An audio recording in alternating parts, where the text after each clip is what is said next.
My sister and I were both princesses of a fallen kingdom. On the day our city fell, enemy soldiers sought to violate us. My sister pushed me forward. She believed I would surely die.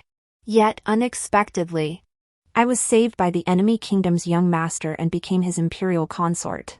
My sister, however, was reduced to slavery, enduring unbearable suffering each day. Filled with resentment, she killed me, and we were reborn together. This time, she rushed ahead to leave with the enemy soldiers. Sister, this time, the consort can only be me. She didn't know I never wanted to be a consort. With princess blood running through my veins. If I must be someone, I will be the empress who restores our kingdom. The blood-stained moon rose. The distant waves of screams gradually fell silent. The men had all been slaughtered. The survivors were us women in these tents. At this moment, every beautiful young face bore endless despair and terror. Once upon a time, these were the most revered golden branches and jade leaves of the palace. Yet now, our fathers and brothers had been slaughtered clean by the Qiangrong cavalry. Our hands were shackled, our bodies thrown into tents like lambs awaiting slaughter. The tent flaps were torn open as several Qiangrong soldiers strode inside. They were all burly brutes, their faces thick with fleshy features, reeking of a sickening blood-soaked stench, their mouths twisted into lecherous grins. Finally, we get to taste the delights of Southern Tang's noble ladies. Several of these were princesses. I wonder if a princess's cries would be more alluring than those of ordinary women. The girls all began weeping in terror. Some cried out for their parents. Others threatened suicide. Amid the chaos, one voice spoke up impatiently. "Gentlemen, I'll go with you." The speaker was my younger sister, Yuha. I knew instantly she had been reborn, just as I had. In my past life, the scene had been identical. Qiangrong soldiers selected women from the tents to take away for their pleasure. Back then, Yuhi had frantically tried to hide behind others, pushing them forward instead. As an 8-year-old girl was about to be shoved to the front, I stepped up to shield her. "Take me instead." And so, I was dragged out of the tent by the soldiers, while my sisters escaped that ordeal. As I was being led out, I heard Yuhi pat her chest in relief. Thank goodness. Thank goodness it was Yusu who died. Other girls protested indignantly. Princess Yusu sacrificed her life to protect us. As fellow princesses, where is your sense of duty? Yuhi's furious voice rang out. How dare you compare me to Yusu? I am the only daughter of Father Emperor and Mother Empress. She's a lowly bastard born to a palace maid. How dare she be compared to me? Yuhi believed I was doomed to die. But she hadn't counted on the soldiers dragging me into the woods, where I happened upon Murong Jin, the young master of Qiangrong. On his patrol, Murong Jin took a fancy to me. He brought me back to his tent. After a night of his favor, I became his concubine. He favored me greatly. Upon returning to Qiangrong, he immediately made me his secondary consort. The Qiangrong king was already aged, and Murong Jin was the most powerful man in the western regions, not to mention his towering stature and striking beauty, making him the dream lover of countless women. Once he ascended the throne, I would be the favored consort, showered with boundless affection. As for Yuhi, she became a slave like other noble women, fed the same fodder as horses, forced to work before dawn with hands blistered and bleeding. Yuhi, the empress's only daughter, had never endured such suffering. Burning with hatred, she killed me when I went to visit the slaves. Originally, if she hadn't killed me, I would have rescued them all that day. Fortunately, in this life, we were both reborn. Yuhi followed the Qiangrong soldiers away, overjoyed. Before leaving, she whispered silently in my ear, "Watch closely. I will be favored more than you ever were." Yuhi's judgment proved correct. Just as in my past life, The young master of Qiangrong came to inspect and discovered Yuhi being dragged by soldiers. Her eyes brimmed with tears. Her dark hair disheveled, radiating the shattered beauty of a fallen princess. Morong Jin immediately halted the soldiers. He lifted Yuhi onto his horse and returned to his tent. For the next 3 nights, Morong Jin spent every evening with Yuhi. Yuhi imitated my mannerisms to win Morong Jin's favor. In my past life, after marrying Morong Jin, I never once smiled. Morong Jin tried every trick to make me smile, even committing the foolish act of lighting beacon fires to deceive the feudal lords. Yet my heart was consumed by grief for my fallen kingdom, leaving no room for joy. In this life, Yuhi mimicked my sorrow, wearing a perpetual frown. Morong Jin became even more obsessed. He proclaimed, "Whoever can make Princess Yuha smile shall receive 10,000 taels of gold." A month later, we arrived at Qiangrong. The once noble daughters of aristocratic families had now become the lowest slaves in the palace. My assigned task was the least demanding, serving as a tea-bearing palace maid, bringing tea and water to Morong Jin. That day, head bowed, I served tea to Morong Jin and the princess beside him. As I offered the cup to Yuhi, she feigned reaching for it. Yet her hand suddenly went limp. The teacup fell, its scalding contents splashing across her skirt. Yuhi cried out in pain, while Morong Jin's expression turned icy cold. "Bring someone," he said.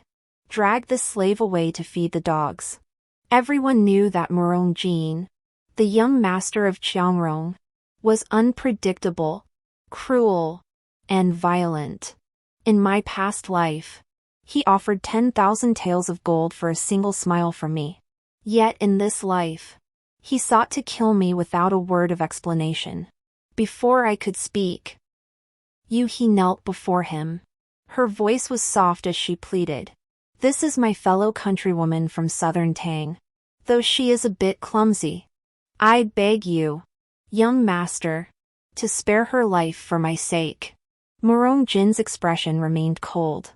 After a long silence, he finally spoke. "Since Yuhi intercedes for you, you shall be exiled to the stables."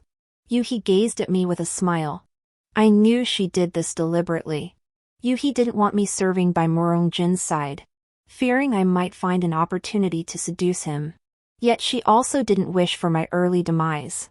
After all, she still wanted me to witness her rise to the position of imperial consort. Exiling me to the stables was her premeditated plan. In her previous life, she had been assigned to feed horses in the stables. This task was grueling. The Qianrong warhorses were notoriously fierce and prone to kicking, easily injuring people. To avoid being kicked, Yuhi reduced their feed rations. A month later, a young foal starved to death as a result. That foal belonged to the Qiangrong princess, a snow dragon colt. When the truth came out, the Qiangrong princess beat Yuhi mercilessly, disfiguring her face. Later, Morong Jin came to the stables with me to select horses, ordering the disfigured Yuhi to serve as my mounting block. That was the final straw that snapped the last thread in Yuhi's heart. As the sole legitimate princess of southern Tang, I had served her since childhood. Now I stood above her. While she was a lowly slave, how could she bear it? Yuha lunged forward, plunging a spur into my throat. "Consort! I'll make you a consort." In this new life, our positions reversed as she wished. She became Morong Jin's secondary consort, while I became a stable slave. "Once you've starved the snow dragon foal to death," she spat, "you'll taste the pleasure of being beaten to a pulp by the princess." With those words, Yuhi left me locked in the stables. The nearest horse, its coat a pure white, pawed the ground, tossed its head, and snorted through flared nostrils. I instantly recognized this as the princess's snow dragon foal. The snow dragon foal inherited the wild horse's fiery temperament, making it extremely difficult for humans to tame. Yuhi was certain I would die at the princess's hands. But she didn't know that my mother had once been a beast-taming palace maid in the imperial beast garden. Taming horses was the simplest thing in the world for me. In the second month of training the snow dragon foal, Yuhi returned to the stables. By then, she had become the most favored concubine at Murongjin's side. Qiangrong women were generally bold and radiant, while we Southern Tang women were delicate as jade and gauze, soft and gentle. Naturally, Murongjin craved this novelty. Not to mention Yuhi's undeniable beauty. Raised in the pampered care of the emperor and empress, she bathed daily in rosewater and steamed with jasmine balm, cultivating skin more exquisite than jade. A Qiangrong slave eagerly brought her a soft stool, and she sat down before me with a smile. "Come, massage my feet." My hand hesitated but a moment, and Yuhi's eyes narrowed. Instantly, a servant beside her brought a horsewhip crashing down upon my back. The girl who worked alongside me in the stables rushed forward, weeping, trying to shield me. "We're sisters. Why must Princess Yuhi treat me this way?" Before she could finish, a whip lashed across her own back. This girl was the youngest daughter of a scholar official family, only 13 years old. Frail by nature, she had required daily medicinal soups even at home. Such a blow was too much for her, and she fainted instantly. I shielded the unconscious girl and approached Yuhi. The lady commanded me to massage her feet. So I did. "Is this pressure suitable? If not, Your Highness may strike or scold me. Why take it out on others?" Only then did Yuhi smile, her beauty radiant. She hooked my chin with the back of her foot and murmured in a voice only we could hear, "Well, sister, in this new life, you're still destined only to serve me. In our past life, Murongjin ordered Yuhi, then a slave, to serve as my footstool." That was likely Yuhi's deepest wound. How could she bear that I, once despised and trampled by her, had risen to become master, while she was condemned to eternal servitude? Reborn, she naturally sought vengeance upon me. "But," I murmured softly, "it's only natural for the princess to harbor resentment and seek revenge against me. But as one who lives off the people's sustenance, shouldn't you also shoulder a princess's responsibilities in times of peril? Why won't you consider who our true enemy really is?" Yuhi snorted derisively. "As if I didn't know," she said. "If not for the Qiangrong invading southern Tang, how could I have lost my life of silk robes and fine food, ending up here in the frontier swallowing sand? But you Su, Father Emperor is dead. My royal brother is dead. The general is dead. And the Imperial Guard commander is dead. That realm those men couldn't protect. I'm just a little princess. It's already hard enough for me to protect myself. If father and mother were still alive, they'd surely only wish for my happiness. But you, now that I've taken your position as secondary consort, do you hate me?" I shook my head. Truthfully, I didn't hate Yuhi, at least not for this. Being Murongjin's imperial consort wasn't necessarily a blessing. In my past life, Murongjin favored only me for 3 months before marrying daughters from every western region tribe. As the young master of Qiangrong, he could never wed just one. To vie for the position of principal consort, the noble ladies of Qiangrong fought to the death. Behind them stood the intricate, intertwined factions of the 16 western tribes, none willing to yield. In contrast, the princess of the fallen southern Tang had no clan backing whatsoever. Yet she happened to hold Murongjin's favor. She was the collective thorn in every concubine's side. In my past life, even if Yuhi hadn't killed me, I'd have succumbed within a month to the Zhusha tribe's deadly poison and the Guyu kingdom's cursed insect. But Yuhi refused to believe any of this. She lowered her gaze to study my face. "You worthless slut, you've inherited 3 parts of your whore of a mother's seductive charm. Though Murongjin only loves me now, if he ever takes a fancy to you, I'll be in a difficult position." Yuhi commanded loudly. Attendants slashed her face to pieces, leaving not a single intact spot. Soon, the cold blade touched my cheek. I closed my eyes and prayed silently. It should come soon. It must come soon. The first cut was about to fall. Yet in that very instant, a black stallion charged in, its rider clad in vivid red. Princess Murongzhu of Qiangrong has arrived. I had finally waited for her. Hearing the attendant's announcement, Yuhi's expression abruptly changed. Whether in her past life or this one, Yuhi feared this Qiangrong princess deeply. Even now, as Murongjin's most favored secondary consort, Murongzhu remained someone she dared not offend. For it was known that Murongzhu's mother had been killed by Murongjin's own mother years ago. Even now, though Murongjin held the prestigious title of young master, Murongzhu never showed him the slightest courtesy. To avoid meeting Murongzhu, Yuhi swiftly rose and slipped out through a side door. As she departed, she cast a knowing smile my way. The implication was clear, the princess's torment was about to begin. After all, in the stables just now, Yuhi hadn't seen the snow-white dragon foal. It must have been raised to death by me. At that moment, the princess strode in with purpose. She scanned the area. Upon failing to find the snow-white dragon foal, her expression immediately darkened. "Where is the stable hand?" I was instantly grabbed by the attendants and thrown before the princess. Murongzhu looked down at me. "You're from Southern Tang?" I bowed my head. "Yes." "Where is this princess's snow-white foal?" I replied. "I released it into the wild." Murongzhu's eyes widened at this. "You released it?" Completely stunned that a mere slave would dare such audacity, Murongzhu's voice trembled with fury. "This snow dragon foal cost this princess 6,000 taels of silver. You released it? Who gave you the audacity?" The attendants looked at me with pity. They all believed I was as good as dead. Lifting my head, my expression remained utterly serene. "Please follow me, princess." Perhaps they'd never seen a slave commit such a grave offense yet remain so unruffled. To my astonishment, Murongzhu actually followed me out into the wilderness. "Your Highness," I reported, "the snow-white foal was bred from wild mares.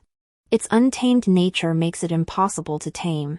Confined in the stables, it would refuse food and water, perishing within half a month. The only way to save it is to set it free in the wild." Murongzhu laughed in anger. "So I spent 6,000 taels of silver just to have you release it? Do you think your life is already over? Trying to earn merit for your next reincarnation?" Before she could finish, I placed my finger to my lips and let out a long, sharp whistle. In moments, a snow-white horse appeared at the horizon's edge. The princess froze. It was her snow dragon foal. The horse galloped toward me. I swung onto its back. "Giddy up!" Circling the pasture 3 times, I commanded and directed. The snow dragon foal obeyed flawlessly. Murongzhu's eyes widened. After 3 laps, I reined in before Murongzhu, dismounted, and bowed respectfully. "The horse is now trained and ready for your highness to ride." The look in Murongzhu's eyes had completely changed from before. "What is your status in Southern Tang?" "This humble servant is Chu Yusue." Murongzhu's eyes narrowed slightly. "So you're actually a princess. When our imperial grandfather named us, he, who devoted his life to agriculture, chose names related to grain seeds for all his children. Thus, Murongzhu recognized my royal lineage the moment she heard my name." "You seem quite skilled at riding," Murongzhu remarked coolly. "Would you dare race me?" "I accept." A quarter of an hour later, we dismounted, both drenched in sweat. Murongzhu gasped. "You actually beat me." I wiped the sweat from my forehead. Princess Murongzhu rides superbly.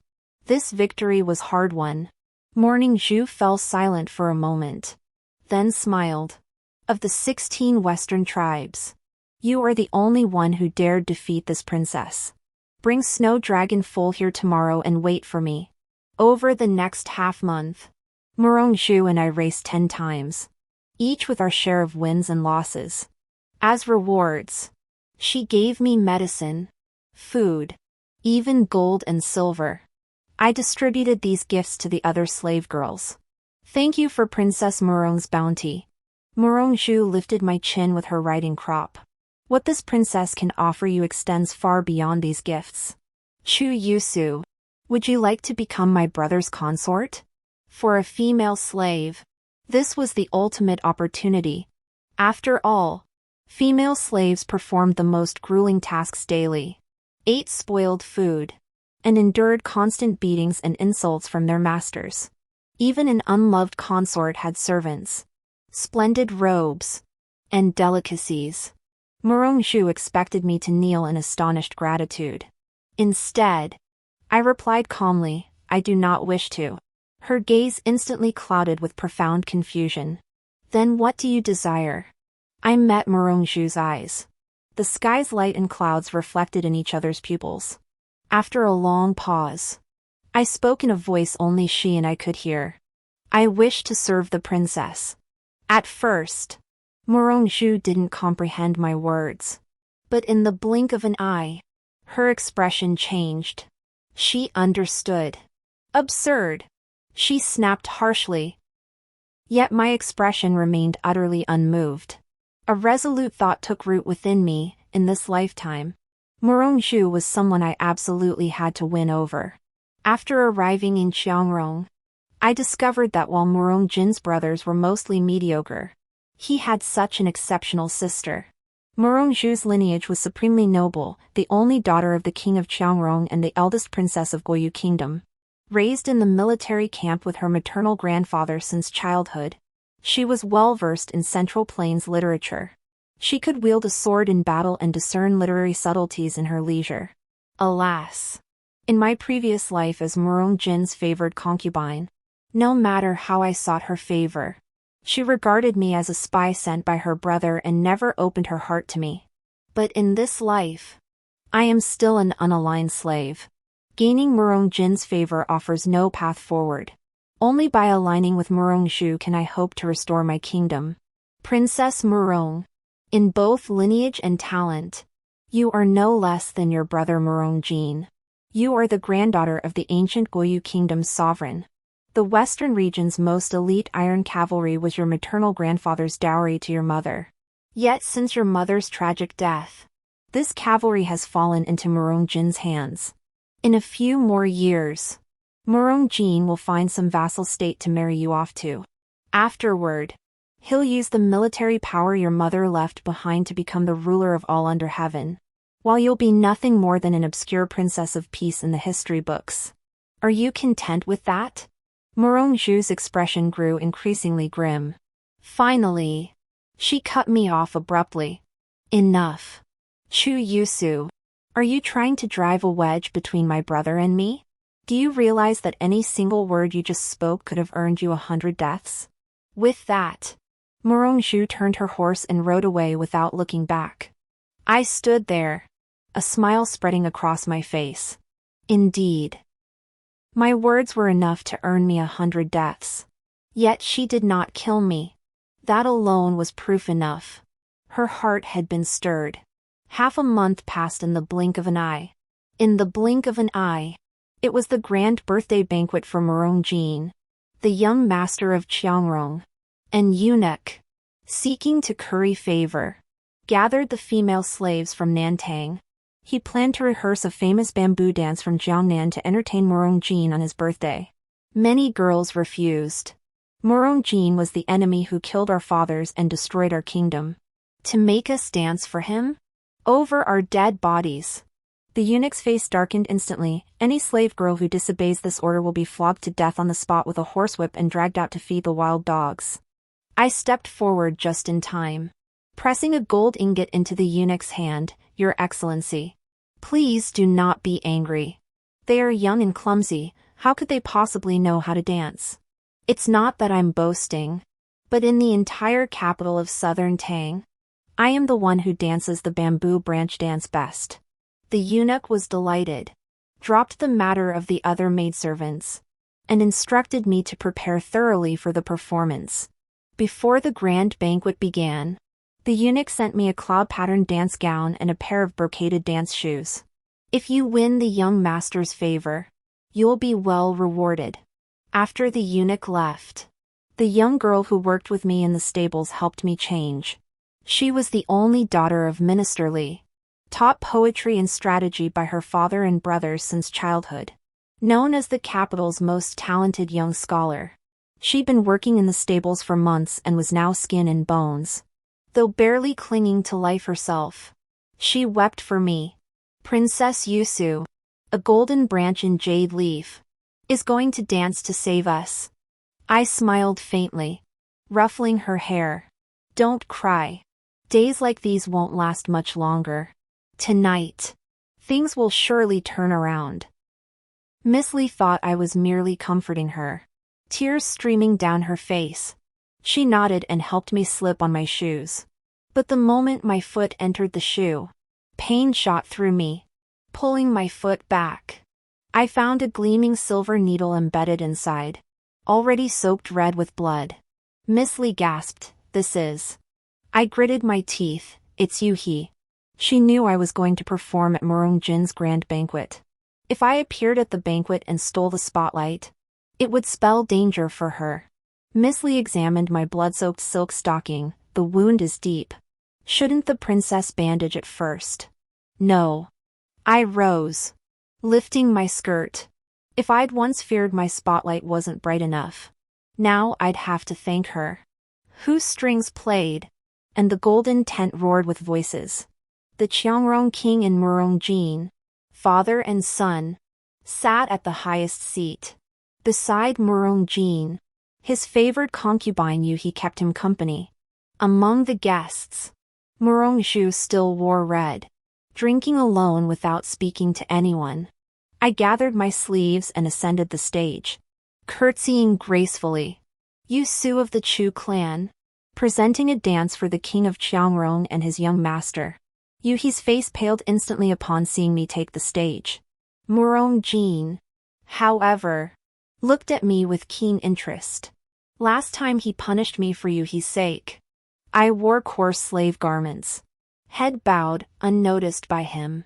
But now, deliberately adorned, he saw my face clearly. Yuhi was radiant, I was icy.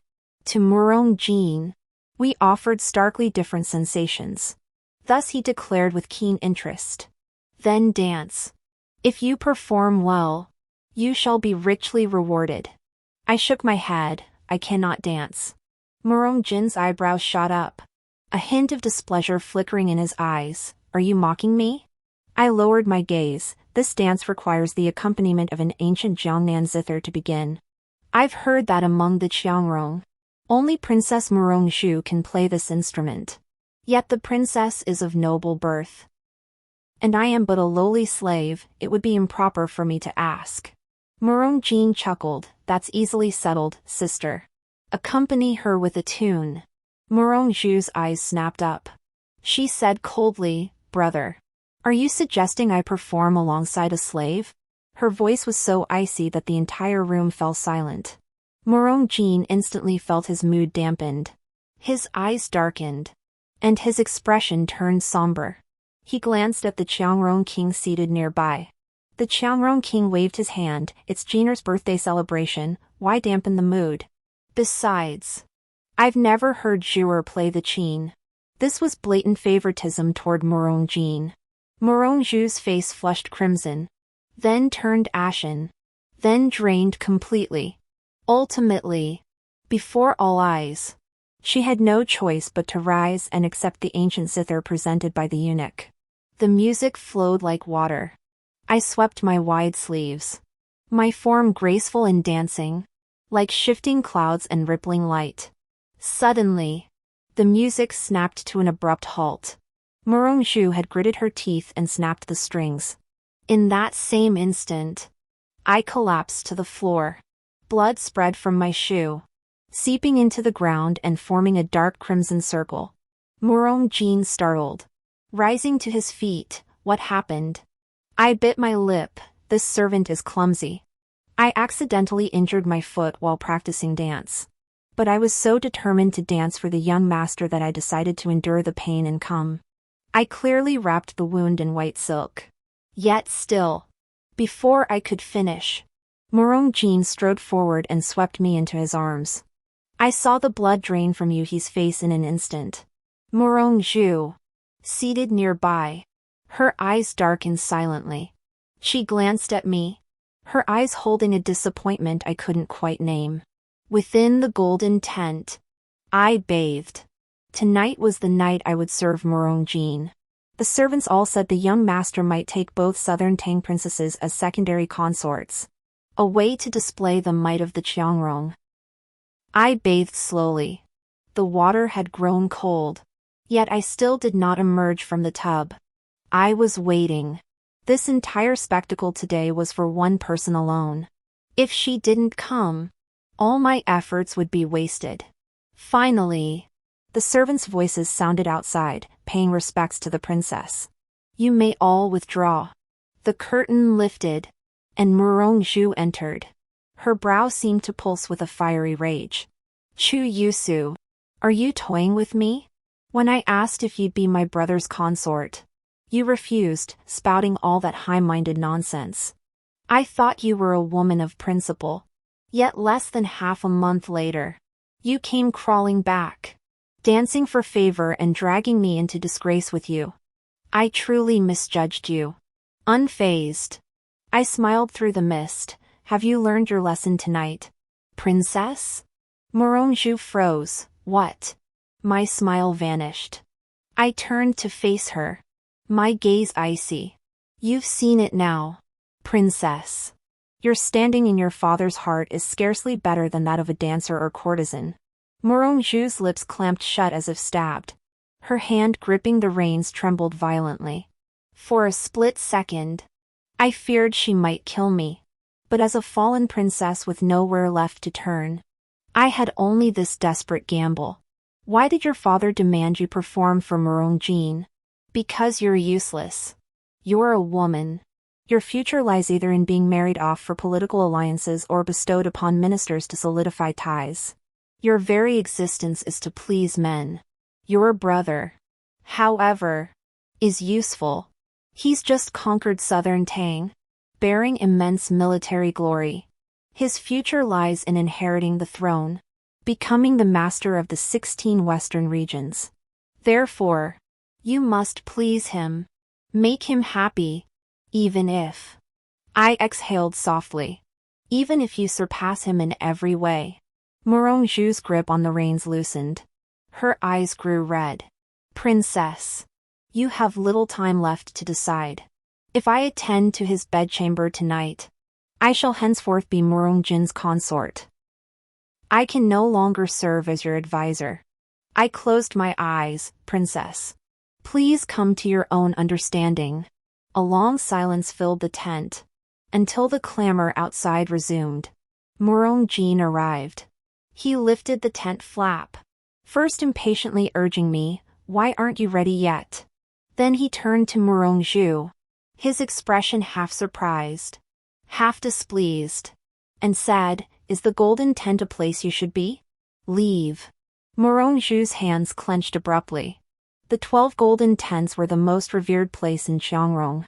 The largest golden tent housed the king of Qiangrong.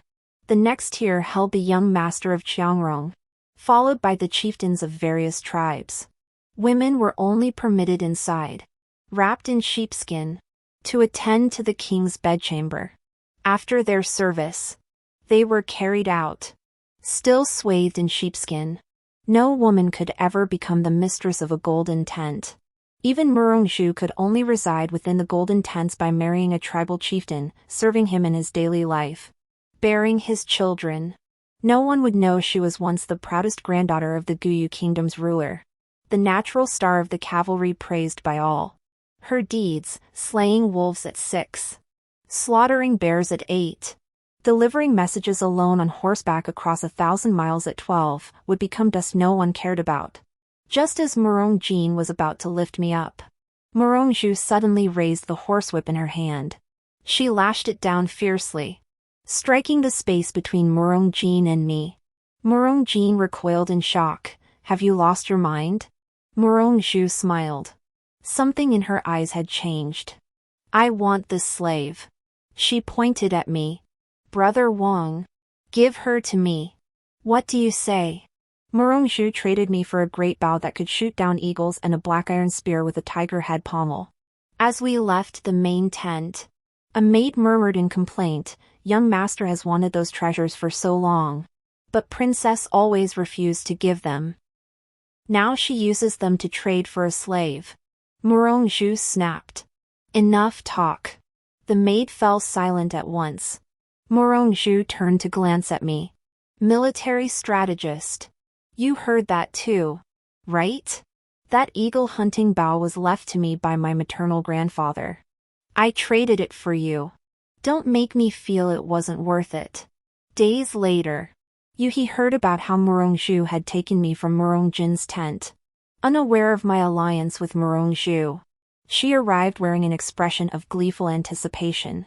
Well, sister? I told you forcing the spotlight would backfire. Dragging Zhu to play for you at the grand banquet, it truly angered that female demon. See? She dared to sabotage your night with the emperor right then and there. Now you're her stable slave. Not even allowed to become Jin's prized concubine. To avoid suspicion, after Zhu brought me back to her tent, I was presented to others as a stable slave. But in private, Zhu called me her military strategist. She divided her personal guards into 2 squads, she led one. I led the other. But Yuhi knew none of this. She stroked her belly, smiling brightly. Oh, right, I have wonderful news to share with you. Sister, I'm pregnant. If I bear a son, he will be Jin's eldest heir and may one day become the new young master of Qiangrong. I straightened up and looked at Yuhi indifferently. You're overthinking things. Jin will soon take new concubines, noble daughters from various tribes. But you, I murmured softly. You're merely a captive of a fallen kingdom. The child of a captive gets nothing. Yuhi sprang to her feet. Her face flushed crimson with fury. Shut it! You're just jealous. Jealous that I'll be a favored concubine. Jealous that I'll live in luxury. She raised her riding crop to strike me. But the whip was caught midair. Zhu, clad in crimson, spoke calmly, in my tent. You strike me. Do you think me dead? Yuhi harbored deep fear for Zhu, the whip instantly slipped from her grasp. She shot me a hate-filled glare before turning away. Zhu sat beside me, took a roasted leg of lamb, tore off half, and offered it to me, your sister and you. You don't seem like you were raised by the same father. I sighed, to be precise. She was raised by father. I grew up on my own, a bastard child. Ah. Zhu nodded in sudden understanding. I always thought she looked more like your father, that fallen king, than you do. After that, both he and I were swamped with work. Just like in my past life. Jin began taking concubines. New Qiangrong noblewomen arrived at his side like successive waves of blooming flowers. Pregnant and isolated, Yuhi became the common enemy of all the Qiangrong noblewomen. Day after day, she was consumed by feuding with one rival and then another. Her complexion visibly faded with each passing day. Her entire being drained of energy, barely maintaining the semblance of grandeur beneath her ornate robes. While Jin was occupied with his harem, Zhu and I were far from idle. In our tent, we lit a candle and studied late into the night. Zhu listened as I explained the Central Plains principles of rulership, how water can both support and overturn a boat, how the people's will unites the realm. During breaks, she shared what she knew.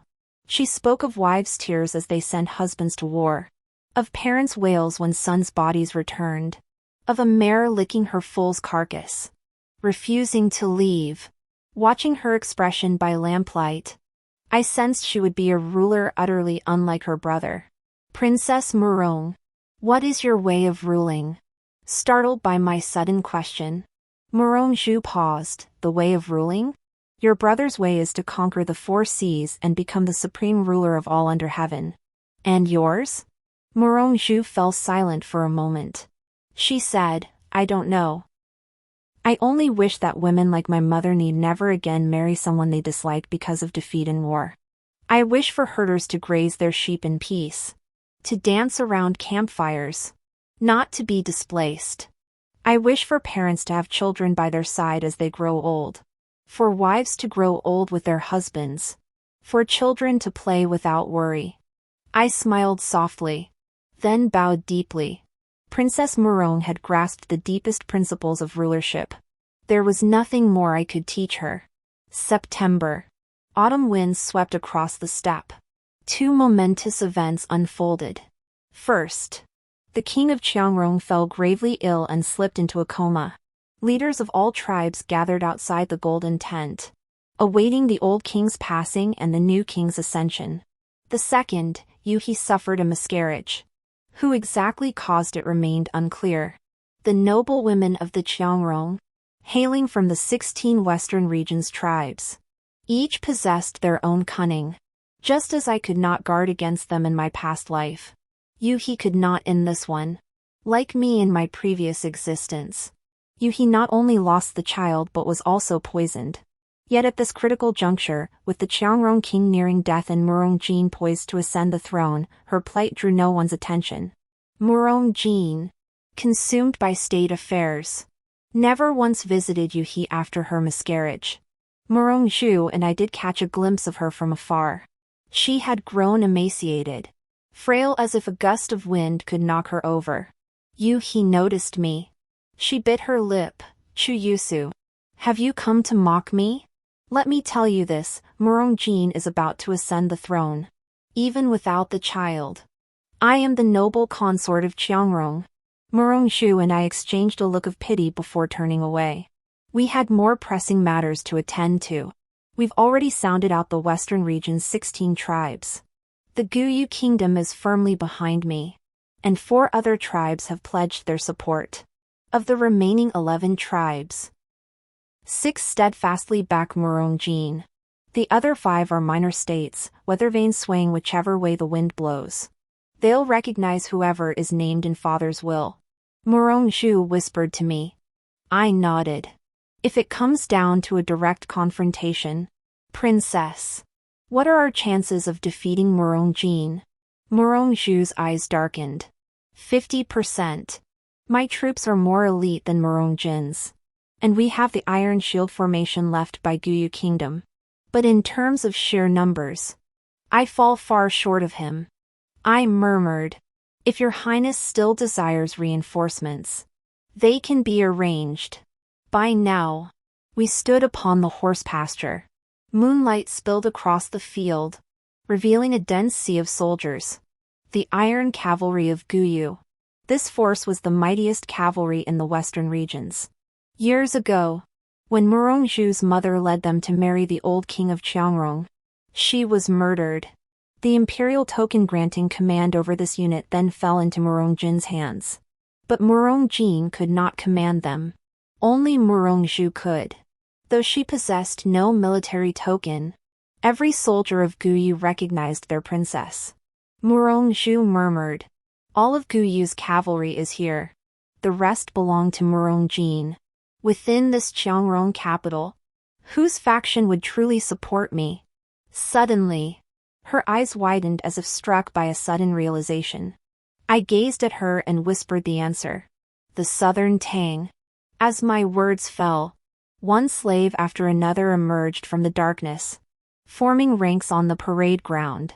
Under the moonlight, they stood silent, yet brimming with latent power. Within this Qiangrong capital, there are 8,000 Southern Tang slaves. Murong Zhu looked at me, her eyes reddening. Even with 8,000 soldiers. What about commanders? All your Southern Tang commanders were slaughtered by Murong Jin back then. Murong Zhu was correct. To ensure Southern Tang could never retaliate, Murong Jin had massacred every military officer after capturing their capital. But I unfolded the roster. Xin Changning, daughter of General Xin Biao. Present. Xia Mingyue, daughter of Grand Marshal Xia Lang. Present. Fu Ruiying, daughter of Commander Fu Huai of the Nine Gates Infantry. Present. Geng Yin Yen, daughter of Geng Songxing, commander of the Vanguard Regiment. Present. One by one, the girls knelt in succession beneath the night sky. All were daughters of generations of military families. Their fathers and brothers were gone, yet the last remnants of a warrior's blood flowed through their veins. They could mount a horse, wield a blade, and fight to the death. See? Princess. I murmured softly. Our generals of southern Tang cannot be utterly destroyed. Morongzhu lowered her gaze, observing these female slaves. She turned to me and said, Chu Yusu, you, and all of you southern Tang people, have truly not disappointed me. That night, an extraordinary celestial phenomenon appeared. A nine-tailed divine bird of the Chang tribe soared above Morongzhu's tent. Circling for a long time, the imperial diviner ascended the platform, divining with a tortoise shell. Shaking his snow-white beard, he uttered 16 words, the imperial star falls. The feminine star pursues the moon. Sovereignty is divinely ordained, the princess shall ascend the throne. As these 16 words spread throughout the Qiangrong capital, Morongzhu and I were galloping toward the Qiangrong king's tent. In an instant, we reached the entrance. The attending eunuch was dozing off. The Qiangrong king had been gravely ill for so long, clinging to his last breath, and everyone was exhausted. Suddenly, the clatter of hooves startled him awake. As he opened his eyes, a gleaming blade was already pressed against his throat. Step aside. Iron cavalry surrounded the main tent. Morongzhu, clad in crimson, had charged in alone. The Qiangrong king, who had been drifting in and out of consciousness, stirred at the commotion and weakly asked, Who? Morongzhu, sword in hand, sat cross-legged before his bed. The Qiangrong king stared at her face and gasped, Nazhan. You are Nazhan. Morongzhu's eyes darkened as she murmured softly, Father, I am Nazan's daughter. Zhuer. The king of Qiangrong finally recognized the figure before him, his tone immediately turning displeased. What brings you here? And with a blade? Have I not warned you? You are of marriageable age. If you do not curb that violent temperament of yours, your brother will find it difficult to arrange a match for you. Morongzhu smiled.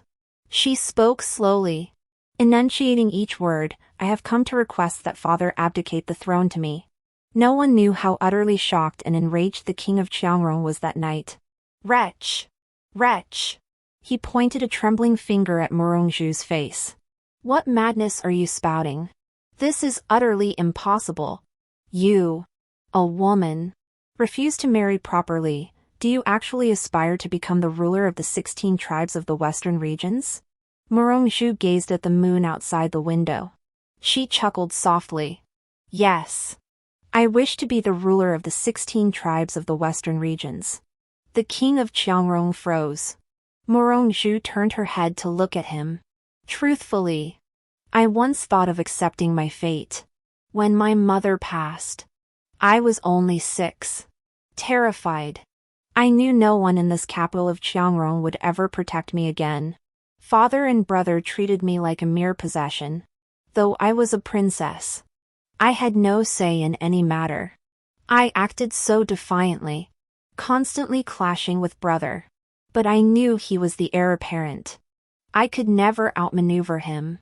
But Morongzhu smiled, glancing at her father on the sickbed. I met someone who made me realize I shouldn't resign myself to fate. Having chosen to defy fate, there was no turning back. Father, forgive me. Morongzhu waved her hand. 2 iron cavalrymen stepped forward, one on each side, and lifted the Qiangrong king onto the prepared imperial edict. She pressed her palm print onto it, then sealed it with the jade imperial seal bearing the clan crest. Thank you, Father, for passing the throne to me. Morongzhu tucked away the decree, ignoring the Qiangrong king who was gasping for breath in fury. and left the palace. Chu Yusu. I got it! Murong-ju burst out.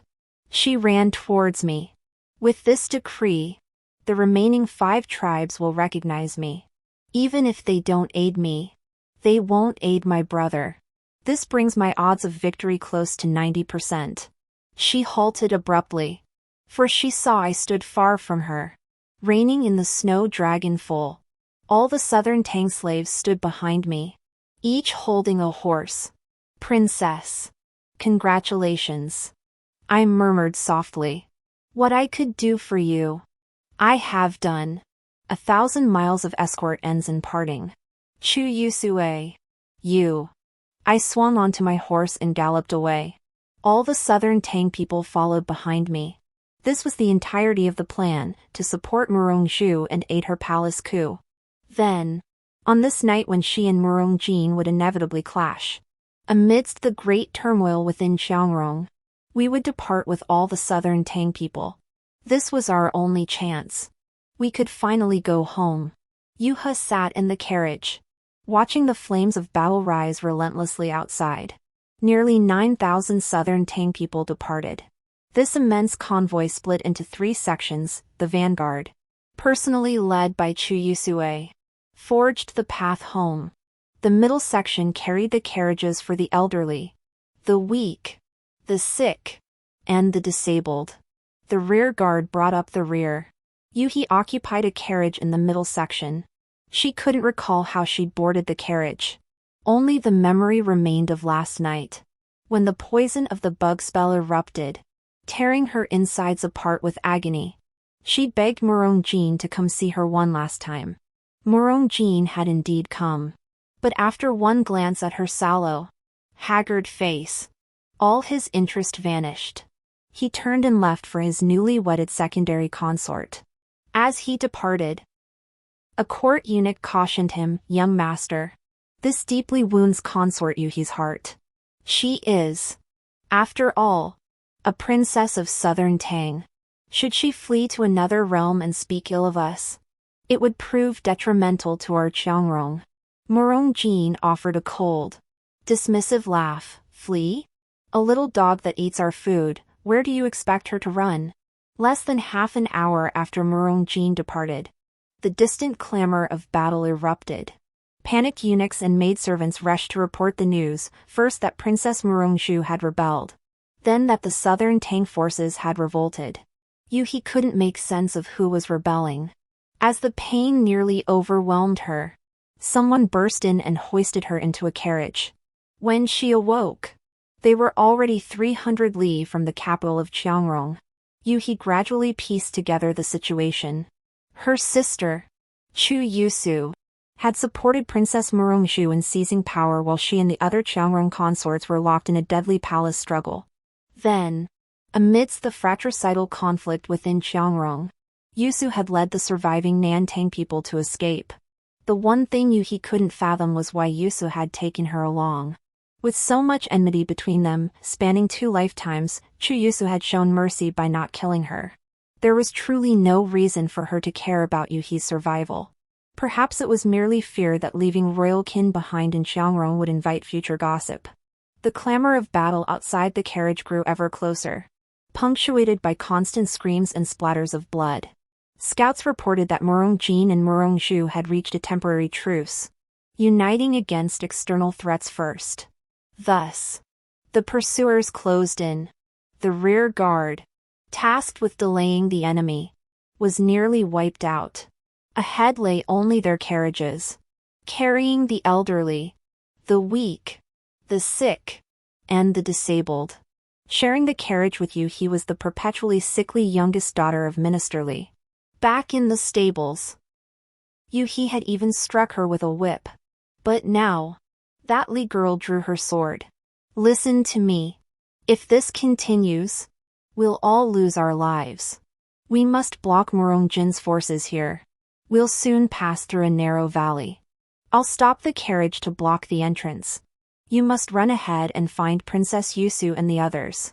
Yuhi stared at the 13-year-old girl in disbelief. "And what about you?" "Someone has to stop them," the girl replied. I learned a little swordsmanship from my father. The carriage drew closer to the valley entrance. Suddenly, tears welled up in Yuhi's eyes. Don't cry. I'm not protecting you, I'm protecting the Chu family. My father committed a grave sin once. And your grandfather saved him. Grandfather? Yes. After that, father told me we are subjects of Southern Tang, bound to loyalty for life. Chu Yuha stared at the sword in Li's hand. Suddenly, her sister's words echoed in her mind. A princess who lives off the people's sustenance must bear her responsibilities in critical moments. Yet she never grasped this truth in her lifetime. Now, perhaps it was too late. Chu Yuha suddenly pulled back the curtain and leaped from the carriage. Miss Li gasped in shock, lunging forward but failing to grasp the hem of Chu Yuha's skirt. Go find Chu Yusu. Yuhi murmured softly. Tell her. Thank her. And, in the next life, we won't be sisters anymore. The carriage sped away with Miss Li aboard. Yuhi turned and walked step by step toward the pursuing army. Truthfully, she longed to go home too. But alas, it was no longer possible. Along the way lay many dead Southern Tang soldiers. Like her, they too could never return home. Yuhua found a warhorse that had lost its rider and picked up a bow. The pursuing army had arrived, a vast, dark mass, countless in number. Many soldiers spotted Yuhua, yet they hesitated to act. Clad in the robes of a Qiangrong noblewoman, they couldn't discern her identity, fearing they might mistakenly slay a Qiangrong aristocrat. Yuhi swung herself onto the horse. Bow in hand, she began charging headlong into the sea of soldiers. She knew how to ride and shoot arrows. As the most favored princess in the entire Southern Tang Palace, all her tutors were the finest. But she had only ever used these skills for polo matches, hunting hares in the game preserve, seeking amusement and delight. She had never done anything truly useful. This was her final chance. She would prove herself a true princess.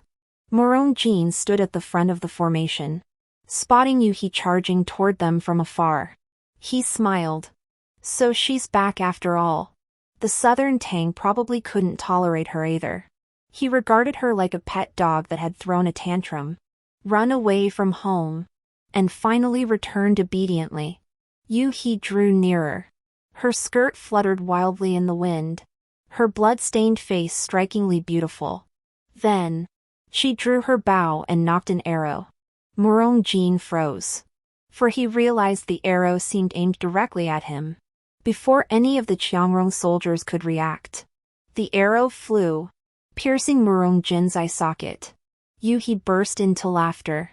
She tore off her Qiangrong noblewoman's robes and draped herself in a tattered Southern Tang battle banner. I am Princess Chu Yuha of Southern Tang, she shouted to the army before her, her laughter ringing out. Monk Jin clutched his eye socket, screaming in agony, kill her. A torrent of arrows rained down upon Yuhi. Yuhi tilted her head back. Her vision blurred, filling only with scenes from the Southern Tang Palace. Back then, she was still a child, playing in the imperial garden when she met a beautiful girl who gave her a lotus root cake. Yuhi asked, "Who are you?" The girl replied, "I am your elder sister." Look, elder sister, I haven't lost to you. The Qiangrong soldiers stared in shock at the figure before them, pinned to the ground by countless arrows. This servile, flattering princess of a fallen kingdom died standing tall. Chu Yuha, born to Emperor Ai of Southern Tang and Empress Song, possessed noble blood. Spoiled and pampered since childhood, she grew into a selfish, foolish creature, a parasite gnawing at the granary her entire life. Only in death did she resemble a true princess. Alone on horseback, she shot the Qiangrong commander on the battlefield before perishing in the chaos. Aged just 16, Miss Li brought me the news of Yuha's death. I stared out the window, standing motionless for a long time. So long that a deputy general came to report, Princess Morong Jin is gravely wounded. Morale in the ranks has severely collapsed. We have ceased pursuit. But 100 li ahead, iron cavalry blocked the path. I understood immediately. It was Morongju. Miss Li's face darkened. She whispered, Morongju's troops are even more elite than Morongjin's. We've already lost nearly half our men. Facing iron cavalry. I knew what she meant to say. Those around us stepped forward one by one. Princess. We are not afraid. We never regretted leaving with you. Even if most of us perish, some will return to our homeland. On our final night, we lit a bonfire. All gathered around, singing Southern Tang songs and dancing Southern Tang dances. We exchanged tokens, vowing that whoever returned would place theirs upon their families' graves. Suddenly, a messenger arrived. Princess, Morongju has come. I met Morongju. In warfare, commanders never personally serve as envoys. Yet Morongju came.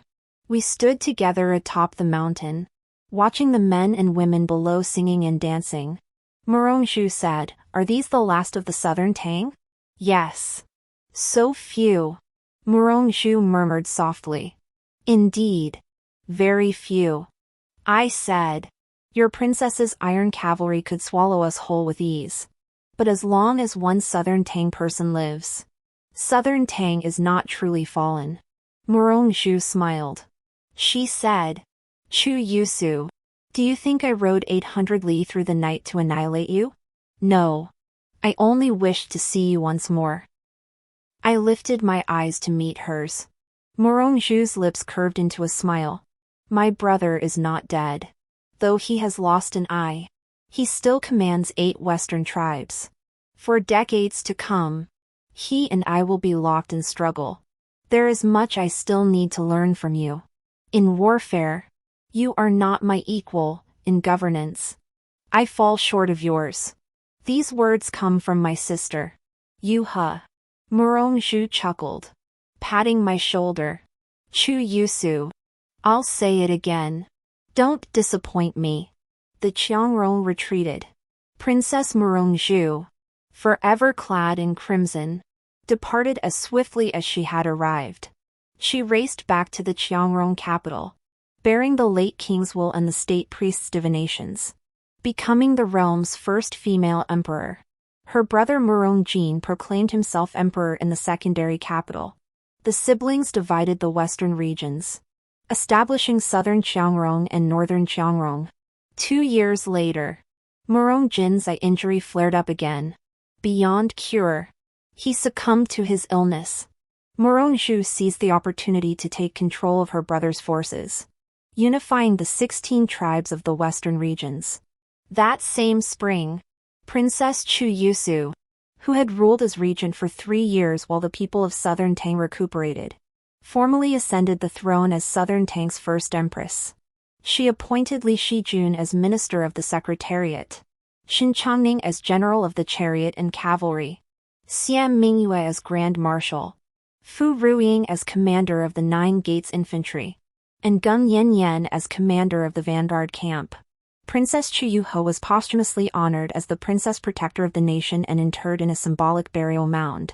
For the next 100 years, these 2 empresses of Southern Tang and Qiangrong never met again.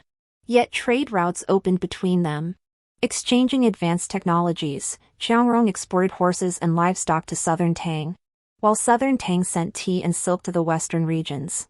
Thus, the people lived in peace and prosperity, the realm enjoying a golden age of tranquility. The end.